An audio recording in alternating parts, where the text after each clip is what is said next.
Guys, I hate starting the show this way.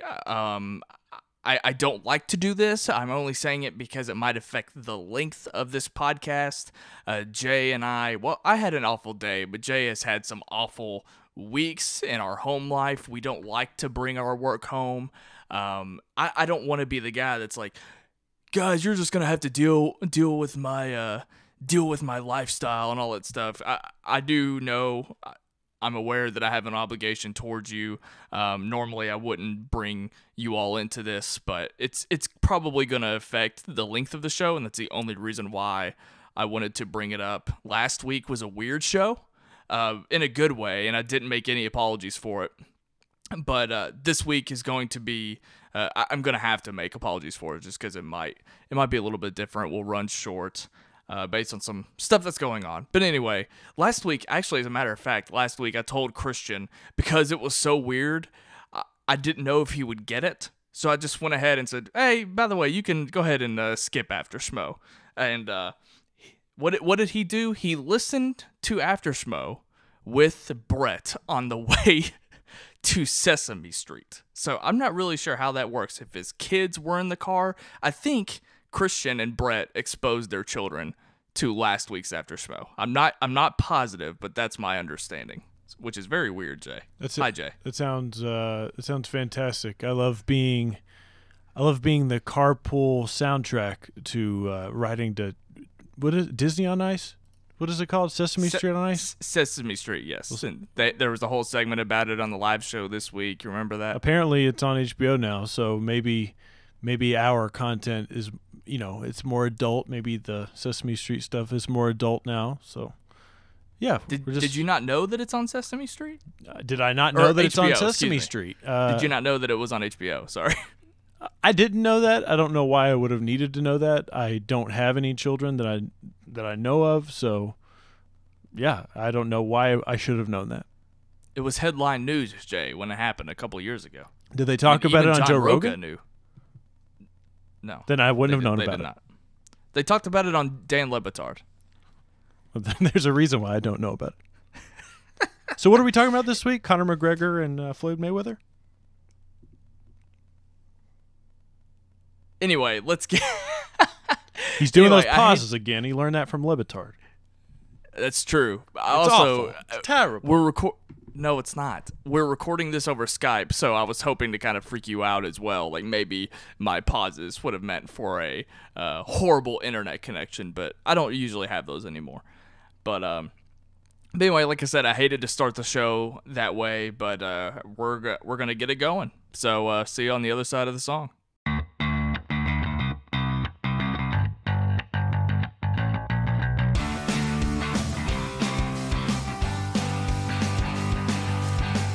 Welcome to After Schmoe, your favorite after show.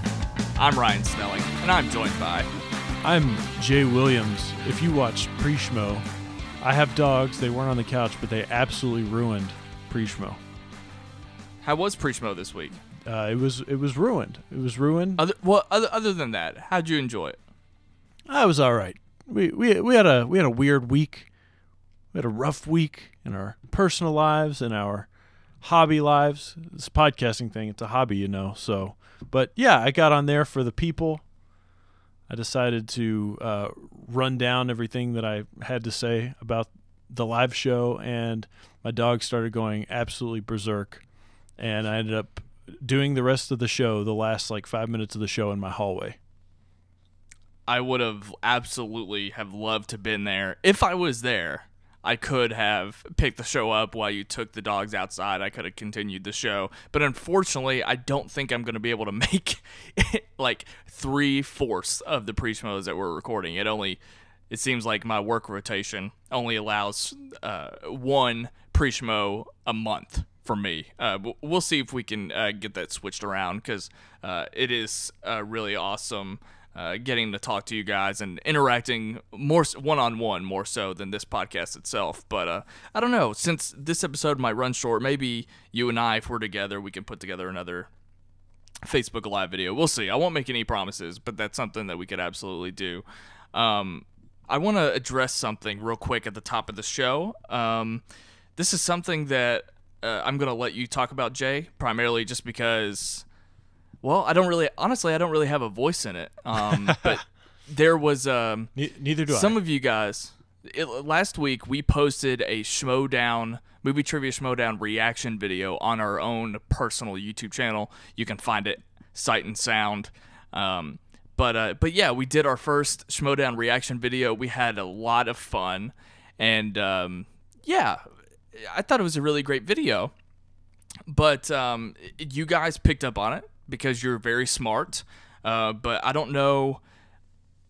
I don't think Christian was initially a fan of the video.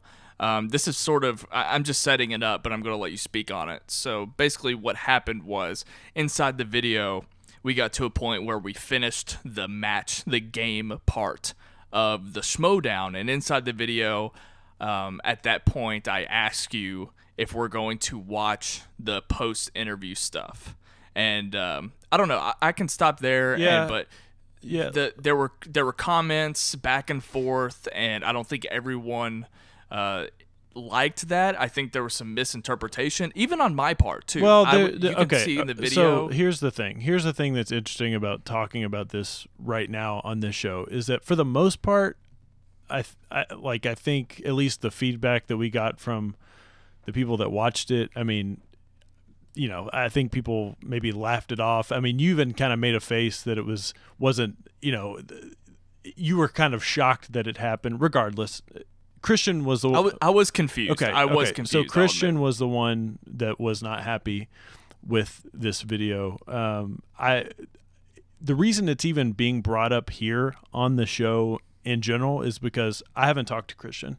I haven't spoken to him. All of my communication, that's not shtick. That's not me trying to be funny.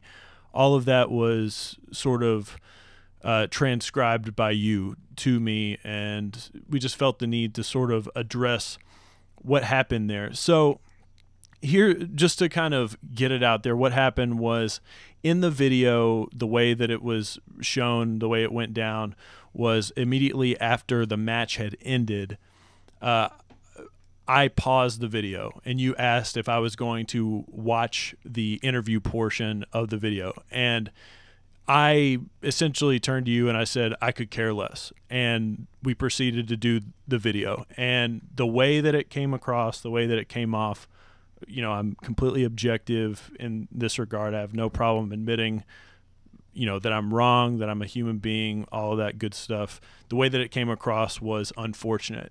I think some people probably wrote it off. It wasn't that big of a deal, but it upset Christian. And from his point of view, it was me essentially not giving credit to something that they worked so hard with. He also had made a comment, I think, to somebody that it wasn't necessarily the fact that maybe the interview portions is or isn't your thing, which has nothing to do with why I did that, but it was the fact that we are entities in this group, and that was rather unfortunate that somebody did that. Now, with all of that being said, like I've already said, the way that it came across 100%, if somebody took it the wrong way, the way it was interpreted, you're completely justified in that. I have no problem with that. There is two sides to every story in that regard.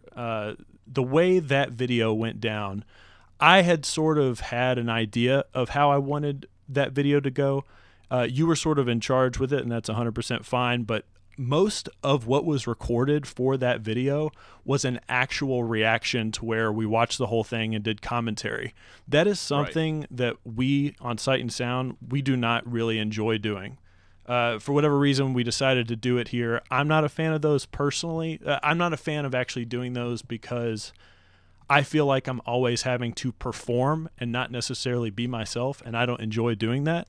The entire time of the video, I just wasn't having a good time with it. I hated the way it was turning out. I felt like I was putting on an act. I felt like I wasn't being genuine. And I just wanted to get out of that video as fast as I possibly could. So there's two things here, and I'll make this as short and sweet as possible, but there's two things that happen here. One, I legitimately, and this is not a ruse, I legitimately was upset by the result of that match. We talked about it. We are big fans of Robert Meyer Burnett. That wasn't just a defeat. I mean, that was a hard to watch match with the whole challenge thing, how that went down. I mean, you could see the energy sort of be sucked from him in that match. And when it was over, when it actually ended, we were silent. I don't know if you remember that or not, but we were legitimately like silent. We didn't say anything for a few minutes. So that took me back, and that was a very raw and real reaction.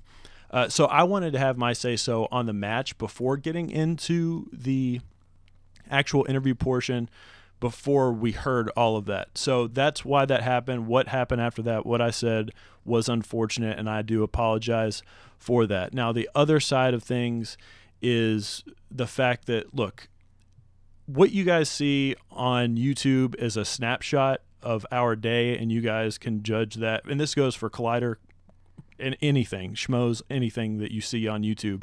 You're seeing a snapshot of somebody's day. You never know what's going on behind the scenes. And, you know, if I'm being completely honest, like we've already said, we've had rough weeks. I've had a rough week personally. I know Ryan's had a rough week in his personal life and stuff. You don't always get to see that stuff going on behind the scenes. So I'm not justifying it. That's not me trying to make excuses for anything. It is what it is. But, you know, give people online, give people in the YouTube space a little bit of a benefit of the doubt. It is a snapshot of an instantaneous second in the day. So for all that being said, don't hold it against me. I do love the Schmoe Down. I pride myself on every single thing that I do as being genuine. You will never hear me put on an act for people. We don't write scripts. We don't do any of that stuff. This is what you see on After Schmoe and Sight and Sound and all of that is 100% us, and for better or for worse. So, but we love you guys. We love this community. Christian, if you're listening to this, I love you. And that's it. That's all I've got to say about it. My final notes, and then we'll go right into the live show, is that I edited the video, and I mean, I'm with you. We don't like commentary. We don't, even when we do like movie trailer reactions and stuff, we aren't reacting to the trailer. We give our takes after seeing it. That's just our style. So you're absolutely right. I mean, 90% of what we filmed didn't make the cut. I left the moment in because it was a good moment. I played it up then and there, but again, I was actually confused by it, and I actually never thought it would blow up to this point because I kind of thought it was like almost nothing, and then I realized that, like you said, perception is reality.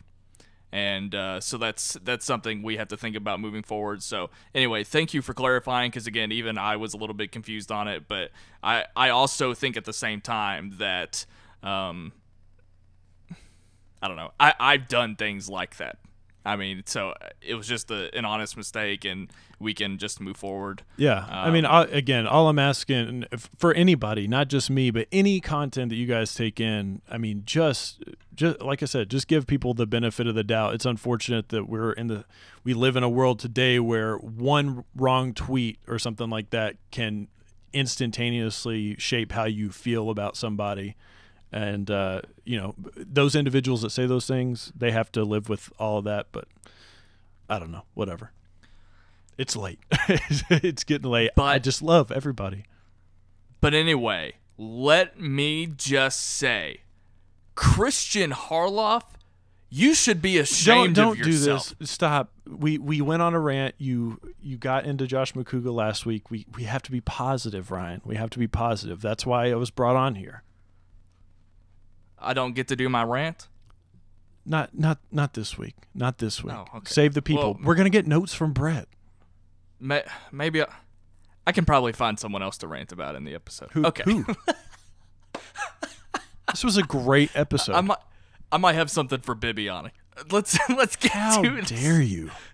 Let's get something to let's get to Schmoes Know Show number 282 Alien Covenant preview. We had Mark Ellis, Joel Monique, John Rocha, and Ken Knapsack at the main table. Brett Sheridan on the couch. I was really, really stoked going into this episode because I chose the film for Brett to the Future. I was so excited. We'll get to that in just a second. But one thing we like to do here at the top of the show, Jaye Williams takes stream of consciousness notes while he's watching the episode. We'd like to hear that breakdown right here, right now, Jay. All right, let's do it. At the top, Tipsy Ken has me excited. Brett's shirt blends in to the couch. Brett is so fucking funny. This is going to be a great show. Brett is on fire. Cobbster's hair looks great. Shots fired at Umberto.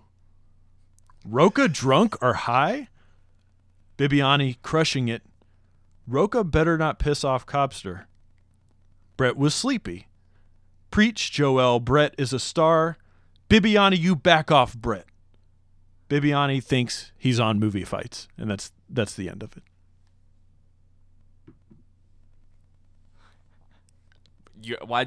I don't know why you asked me why I had something on Bibbiani, because I feel like we. Well, I'll tell you why. How dare he?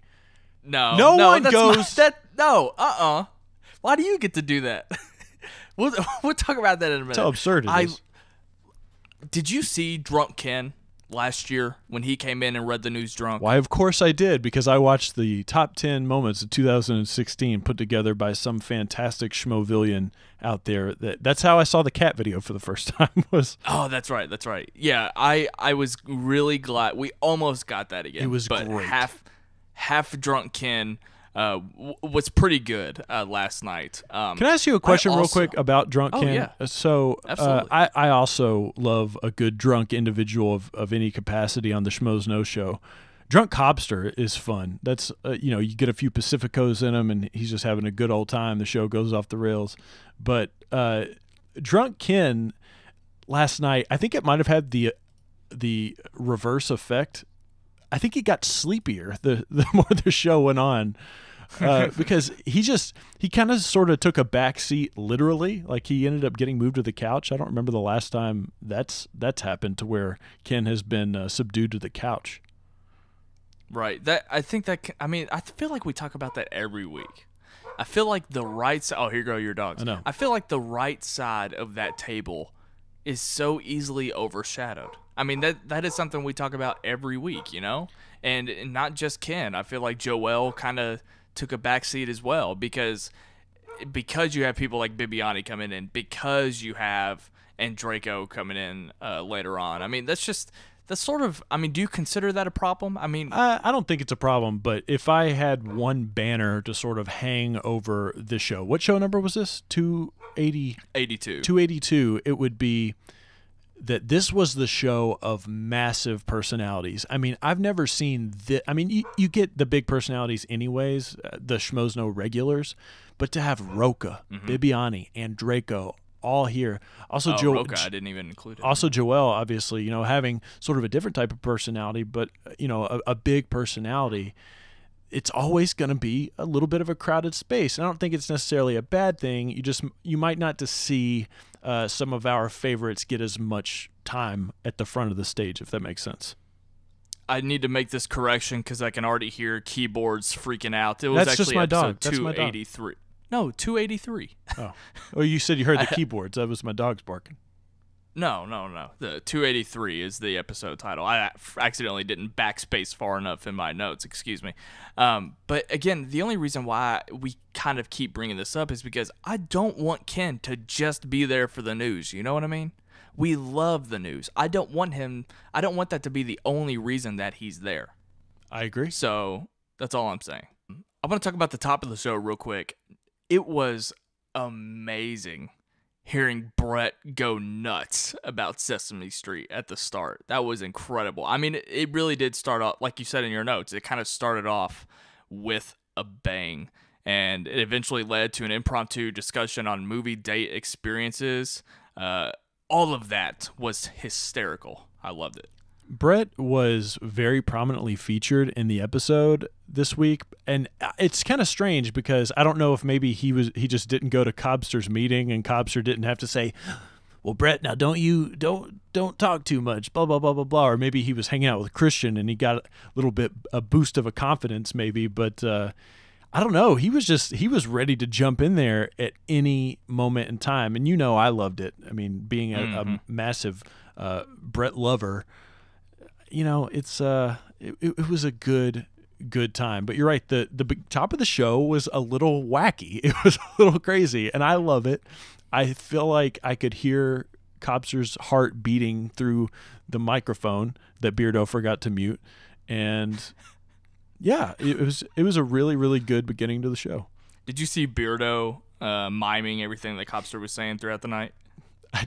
I did, and at one point I sort of became Cobbster, and I was like watching it back as Cobbster, like, Beardo, don't do that.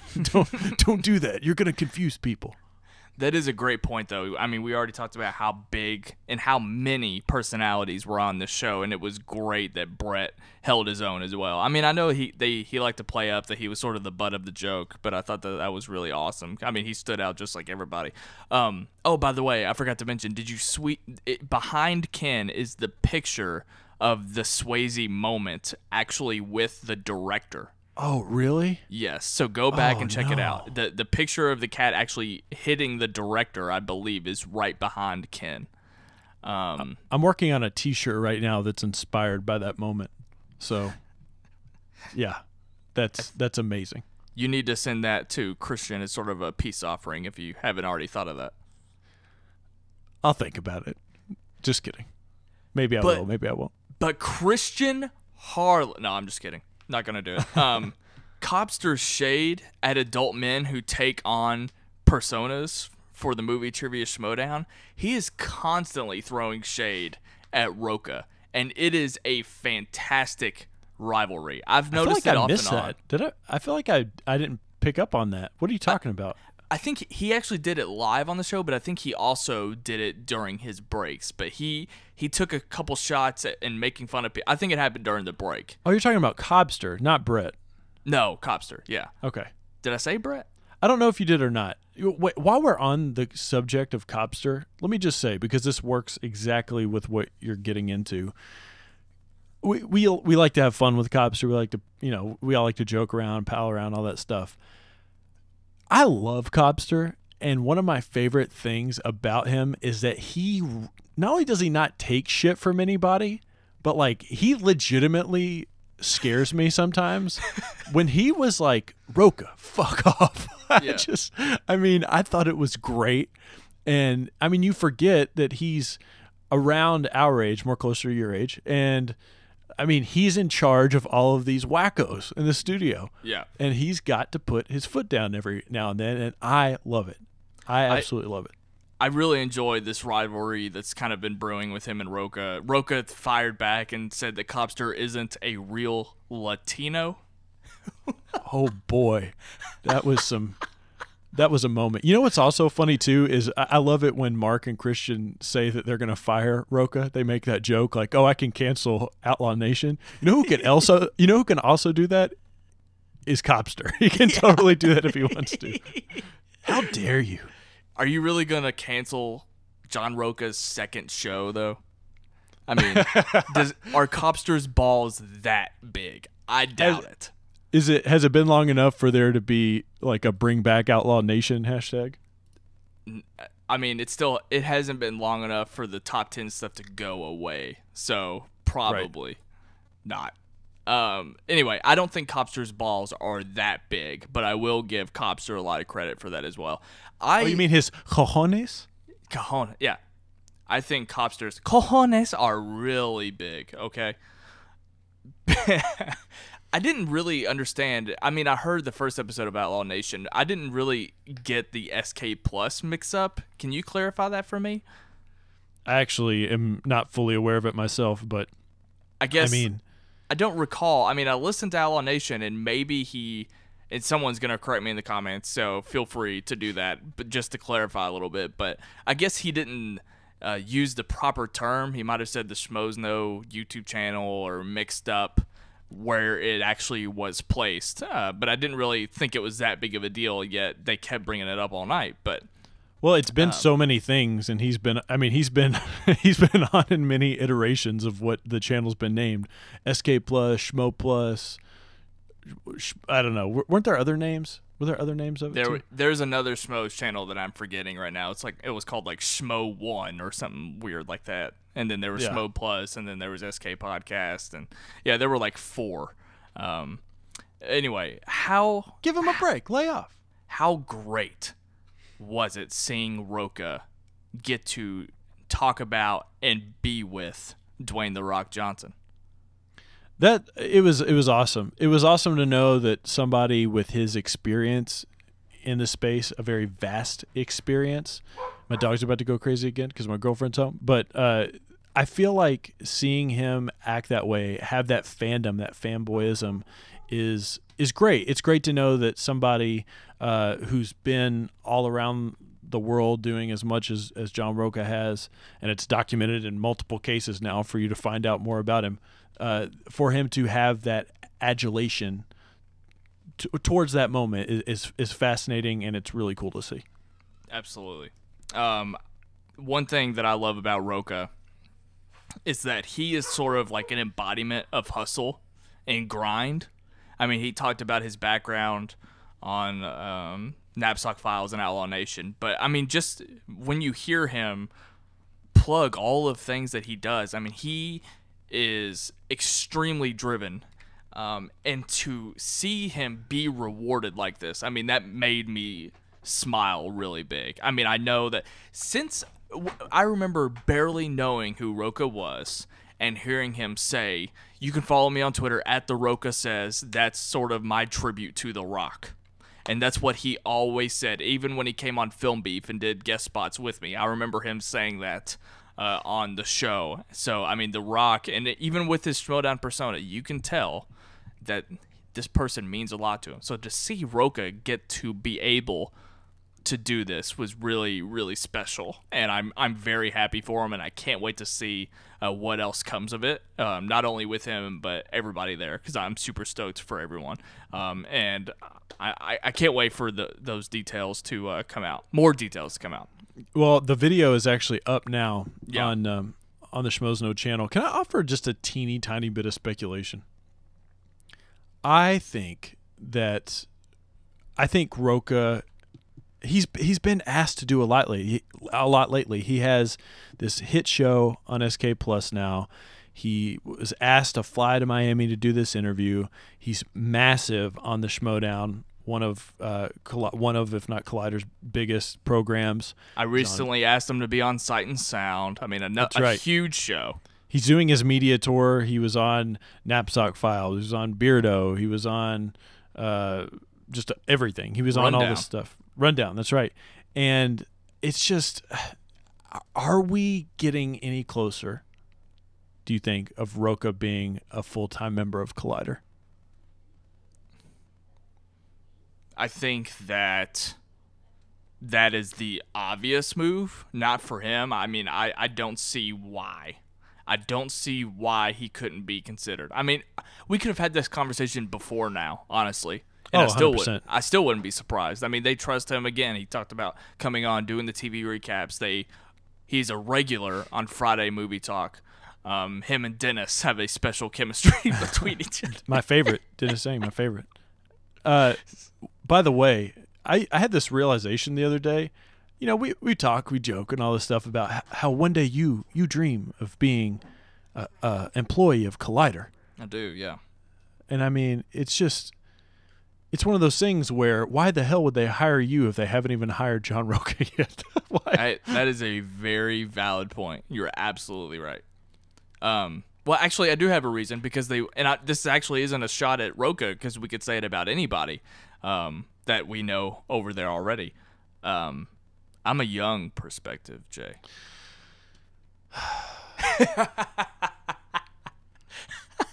Anyway, we need Ryan Snelling should be ashamed of himself. We're about to get to that. So ageism.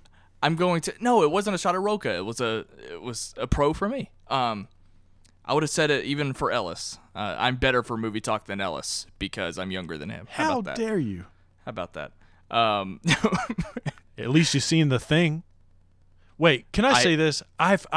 We did not talk about this. We were supposed to pick the Brett to the Future, and you went ahead and did it. Completely fine with that.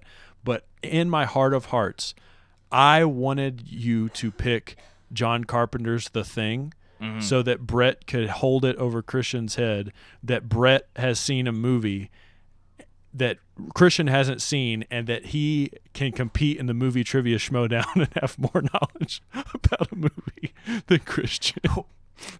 I wanted that more than anything.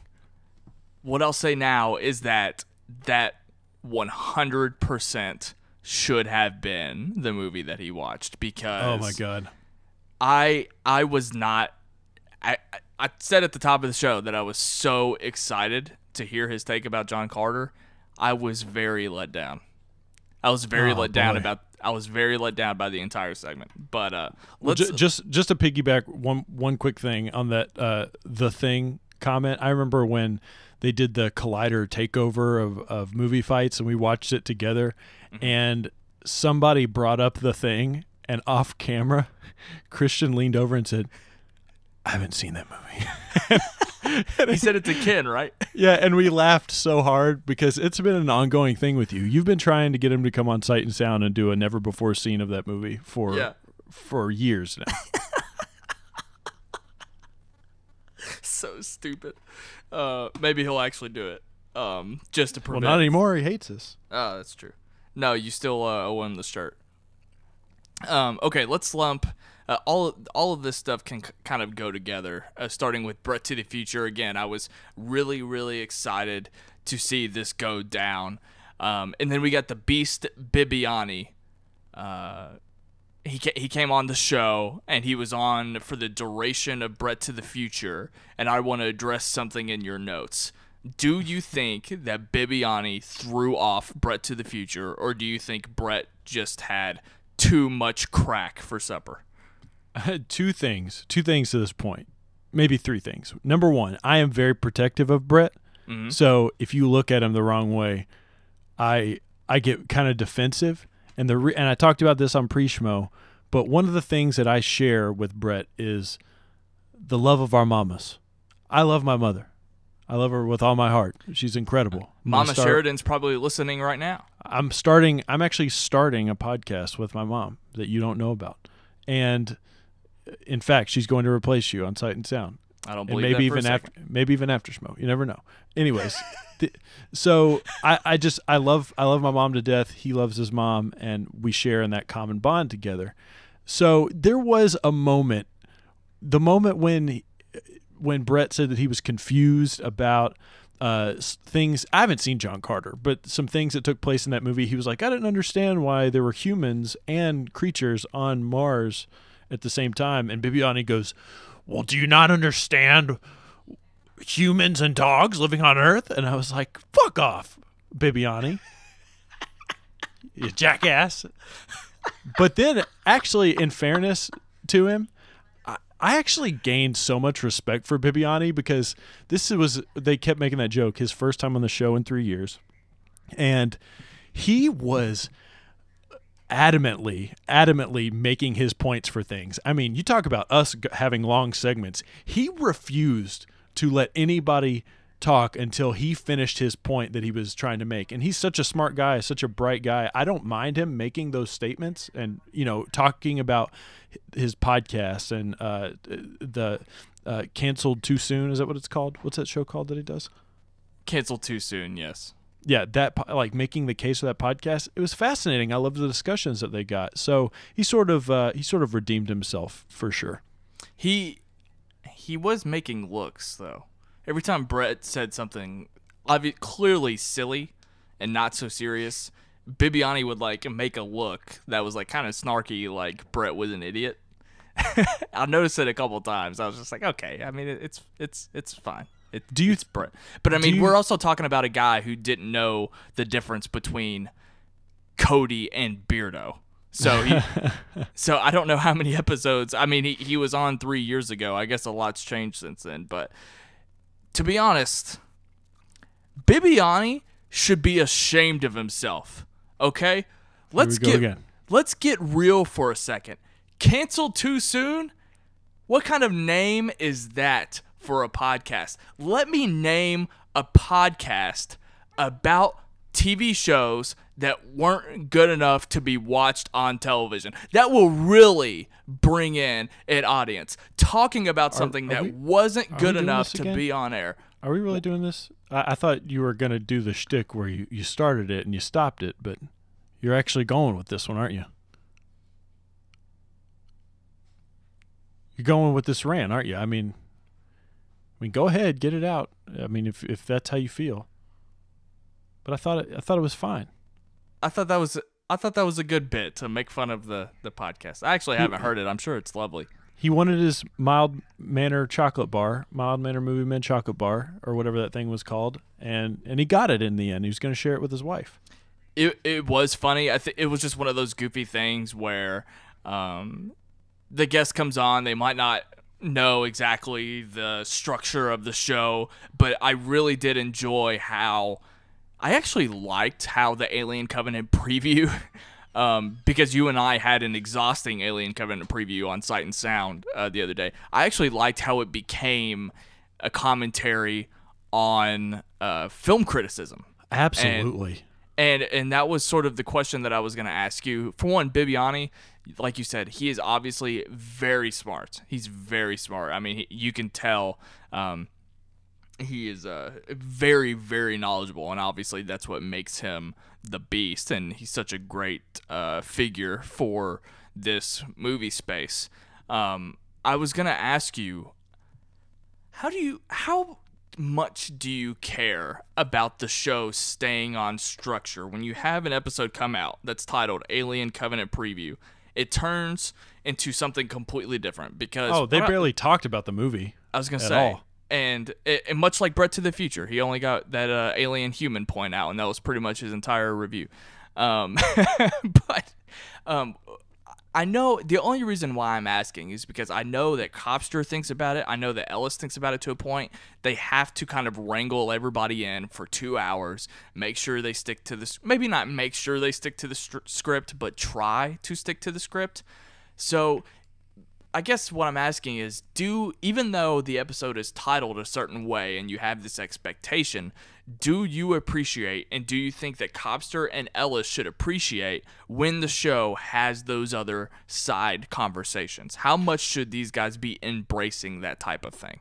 Well, there's 2 points to hit here. One, from Mark and Cobbster's perspective, they actually have things they have to hit. Now, I know you and I know this as show runners of podcasts and all that stuff, but for anybody out there that may be a part of this conversation, may have an opinion on this conversation, they have points they have to hit. They have a 30-minute mark that they have to get in for their ads. They have to plug Loot Crate and stuff like that. I mean, they have certain marks they have to hit. So I'm sure they don't mind the show going off the rails, but when Brett decides to rant against Brian Davids for 20 minutes or whatever, I'm sure they get a little bit like, okay, we got to get going here. Well, I mean, anytime you talk about Davids, you are getting ratings, so I'm sure they didn't have a That's problem fair. with that. That's 100% true. So there's that aspect.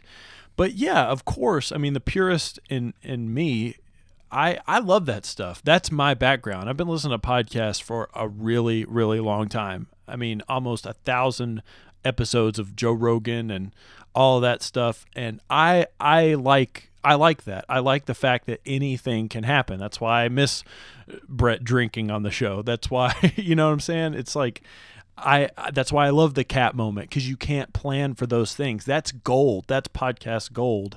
And those conversations that they had there, I mean, you can't really plan for that stuff. You had Andreyko, who was probably more involved with the show this week than I think that he was on the episode when he actually co-hosted.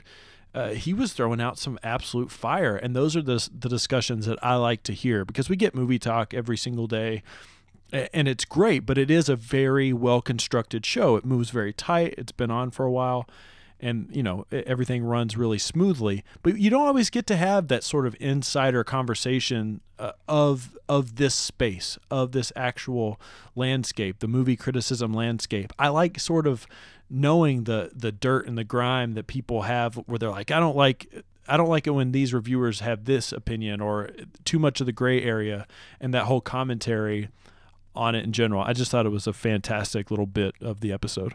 Do you have more context for Andreyko? Like everything that I said about him I don't remember, was it last week or the week before? Is it all making more sense now? Do you have a better understanding of him? Yeah, absolutely. Especially because I agreed with him so much.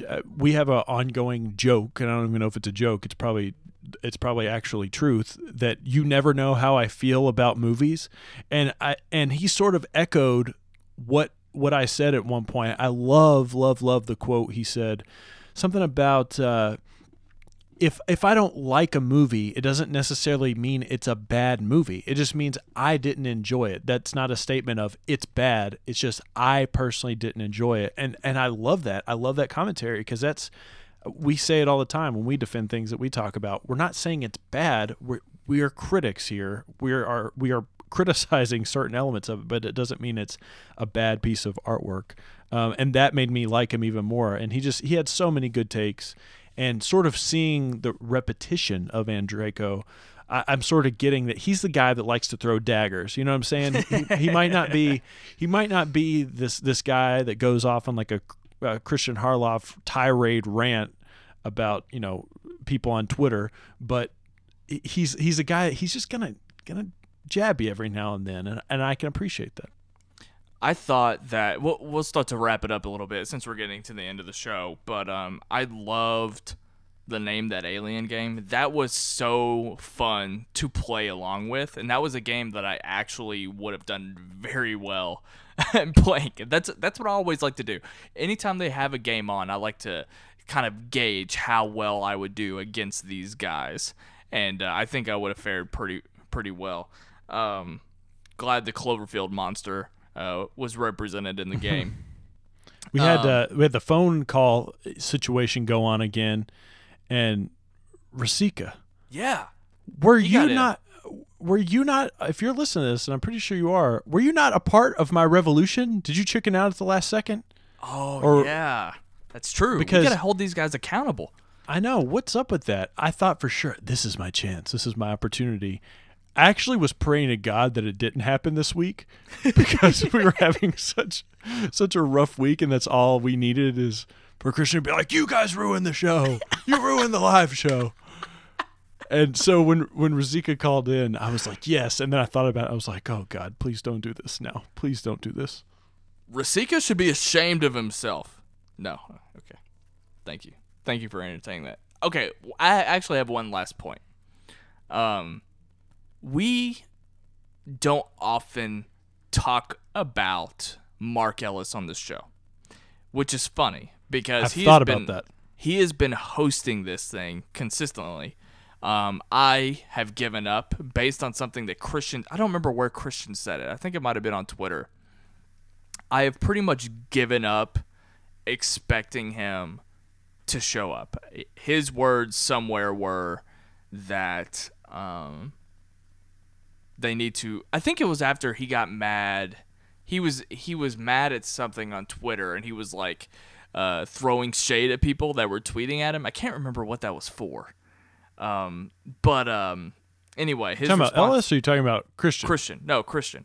And anyway, his response to whatever somebody said was that something along the lines of, and I'm paraphrasing, just get used to Ellis being on the show because he's doing a great job, and I won't be around for probably several more months. So I'm giving up on that. So that's fine. That's one thing. But I wanted to talk about Ellis because he has been knocking it out of the park. I actually do think, and I don't know if he is self-conscious of this, I actually do think he has a great balance of wrangling everybody in, but still letting the great radio happen like we talked about. And what I loved about him in particular with this episode was that he was feeling like extra hosty.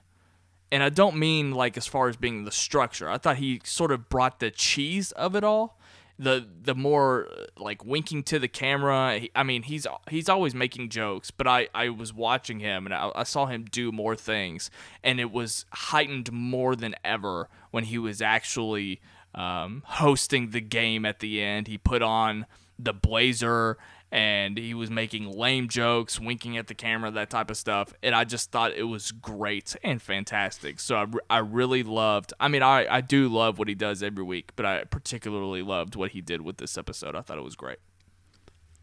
I think one of the reasons we don't talk about him as much is because, one, I think he does a fantastic job at doing it. Just like you said, he does have that balance of, because when Christian was on the show, he was the full-time career stand-up comedian, and that was sort of his gig, to be the funny guy that just that jumped in every now and then, and also step in and relieve Christian when he needed to. But in the current iteration of the show, he's doing such a good job, like you said, of that balance, but he's also sort of doing our job for us live on air. Like, if somebody does something kind of ridiculous, he's making that commentary that we would probably make here on the After Schmoe. And I just think it's fascinating. I do think he's doing a great job. But one of my favorite things that he does, and he sort of touched on this on his Beardo episode, and I don't know if it's like a conscious thing or if this is just how his actual natural approach, but he brings everybody into the conversation very naturally, almost like, like with the alien discussion, he sort of got every single person's take, whether they have seen the movie, they haven't, they want to see it, they don't care for it, whatever it is. And I can appreciate that. That is the sign of a true pro that's been doing this for a long time. When you have this big room of individuals, the ability to balance that out, to get everybody's take, is so difficult, and to make it all run together. And obviously you have people like Cobbster to thank for that as well. But Mark is the one who's ultimately responsible for getting everybody around the horn and bringing it all back, and doing those transitions that he's so good at. The Segue University. The Segue University. Well, that's something that I didn't attend because I'm going to abruptly end the show. But not without mentioning, how funny of a moment was it when Christian prompted Makuga, and I think Ace at the time, to talk about television. And when it cuts to Christian Harloff, he's yawning in his chair. Where did that come from? Where did this moment come from? It's one of my favorite moments. It was my first exposure to Christian Harloff. That's where Christian Hates TV was born. Where did this come from? I was just thinking about what we've missed since Christian's been gone. And because you have to mention Christian and make fun of him when we're recording this show. That's true. Well, I do have to say that at the time of recording this, Harloff Podcast is back, guys. And it's as beardo-y and knapsack filesy as ever. I'm just joking. It's great. He got on the microphone and he got straight to business. I mean, he was asking Grace. I mean, the questions, and his words, not mine, that he said, Beardo kind of took it easy on you. You got some behind the scenes stuff about your career and everything, but I want to get down and dirty. And I haven't heard the whole episode. I've only heard about 15 minutes of it before we started this.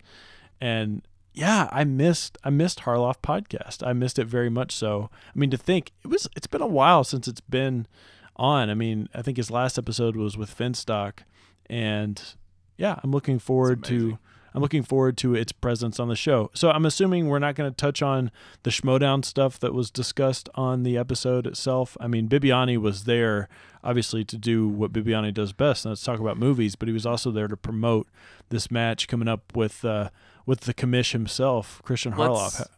Let's tell you what, we can try to figure out off air if we want to do another Schmoedown reaction now that we know what we don't like about doing those. And or maybe we'll save that for a second Facebook Live video or something. But yeah, we get the gist of it.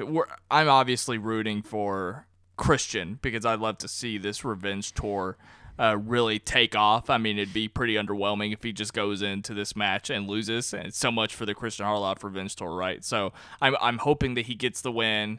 I favor him anyway, but that would be something really special to see him make sort of a run like that. And that's pretty much all I got. But well, I had also talked on pre-Schmoe last week and this week, and on After Schmoe last week, about how I was sort of hoping that maybe they would find some way to bring more of the storyline element of the Schmoedown into the Schmoes Know Show. And we sort of got that in a pretty entertaining way, this sort of dissension in the ranks of the Four Horsemen between Rocha and Bibbiani. I actually want your take on this real quick, because Rocha as the outlaw, as we've seen, is, this over-the-top individual, very boisterous, very in-your-face and intense. But to see sort of a new side to his character, this guy who's supposed to be in the ranks of a group of the Four Horsemen, I actually thought it was really funny, them going back and forth and being like, well, no, actually, I was just trying to give you some tips. I was trying to give you some advice. It was, I loved it. I loved that whole back and forth. I wonder if they're setting up an eventual breakup of the Four Horsemen, or they might even kick out Bibbiani, because I don't think Rocha's going anywhere, because, well, how can you have a group called the Horsemen without an outlaw wearing a cowboy hat? But at the same time, I don't know. I just feel like Bibbiani might get the boot somehow, or he might leave or something, because their relationship is starting to get confusing. I mean, this isn't the first time that they've kind of been weird with each other like this. So I'm expecting some kind of interesting turn in the near future with all of that. Well, apparently they're bringing in Brett, because at the end of the show they were talking about Rocha being Brett's manager, which I think would be absolutely fantastic. That would be one of the funniest things to have ever happened. I do want to point out, while they were going through this whole back and forth thing with the Four Horsemen, Brett could not have cared less. He got bored with it towards the end. That's why I had in my notes, Brett looks sleepy, which I just thought it was kind of funny. So be careful, because Christian's going to come get you now. I would love to compete against Brett Sheridan in the fan movie trivia Schmoedown. I have already done a fan movie trivia Schmoedown. I got spanked by RB3 because he got a ton of Kubrick questions. I got destroyed. But I would absolutely love to face Brett in the fan movie trivia Schmoedown if he is serious about that. I think Brett should face Brian Davids in the fan movie trivia Schmoedown challenge, just to settle their differences with one another. He would get destroyed, probably. I know. I actually agree with that 100%. I just think it would be good for their show. It would be good, just to squash the beef and all that stuff. It would just be, I think it'd be entertaining. I think Brian brings the ratings. Brett brings the ratings. That's true. It would be entertaining. I would tune in. Last thing, and we'll sort of wrap it up. How many last things we got here? Sorry, Mark actually hinted at something on the show, and I'm going to transition it and segue into it for you if you want to announce anything. But I sort of mentioned that on pre-Schmoe that we might be having some of the Schmoes actually coming on into the Sight and Sound space. Do you want to talk about that at all?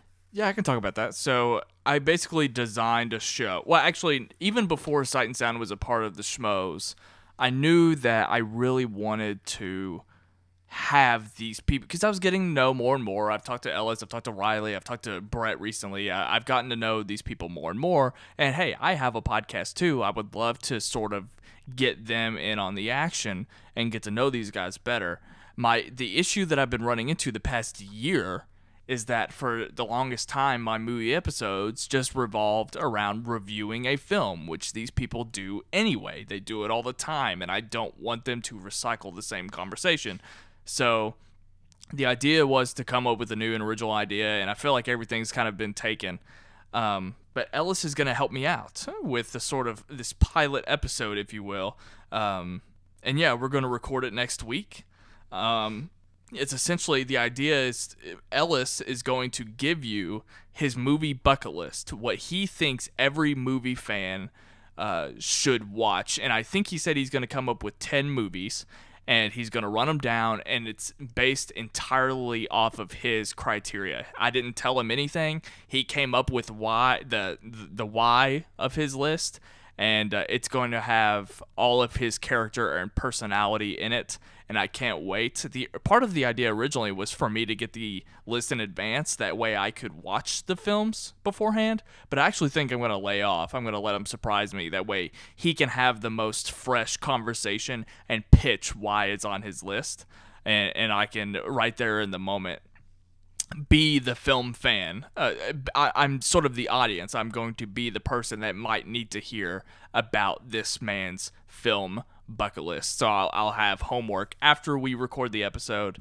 Ellis is going to help me out, and if it's great and people enjoy it, then I'm sure that hopefully more people on Collider and maybe people other in this movie space, not necessarily Collider, will come on and join me, and that'll be a part of Sight and Sound. So yeah, absolutely. I'm excited. And yeah, we've got other schmoes on our sites too. RB3 is sort of up on deck to join me on Sight and Sound Music. I also want to get in touch with Cobbster, sort of see what he's got in his back pocket. You know, see what these guys like to talk about besides movies. And if anybody's ever listened to my music episodes where I've had guests on, you guys know that we have really good conversations. Ryan's been on podcasts where I've talked to him about life, and it's the don't be a beardo before don't be a beardo was conceived. That's how I like to label it. My ultimate goal is I want John Campea on there, because one of my first ever exposures to him was him playing a Hootie and the Blowfish song on Facebook Live, and that always has fascinated me since day one.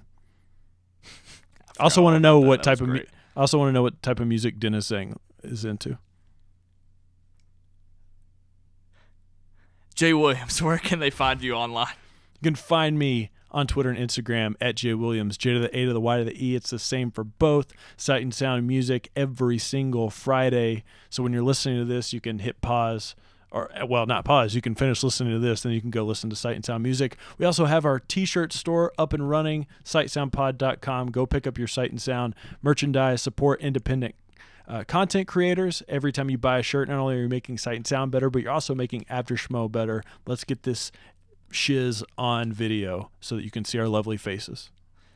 Guys, we talk a lot about Sight and Sound. That podcast exists. You get all of our shows if you just search Sight and Sound in iTunes, however you listen to podcasts. But Sight and Sound Weekly not debuts. It comes out. It is released on SK Plus every single Wednesday, and I'm trying to get the word out. I'm hoping that you guys like it. I'm under the impression that it is something different for all of you guys. Yes, we do talk about movies on a fourth of the podcast, but I think our takes are different than the Collider crew. Hopefully I'm right about that.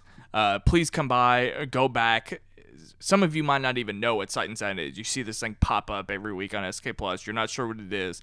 That's mine and Jay's show. Check it out. Let me know what you think. And yeah, please support that. You can find me on Twitter and Instagram at WhatUpSnell.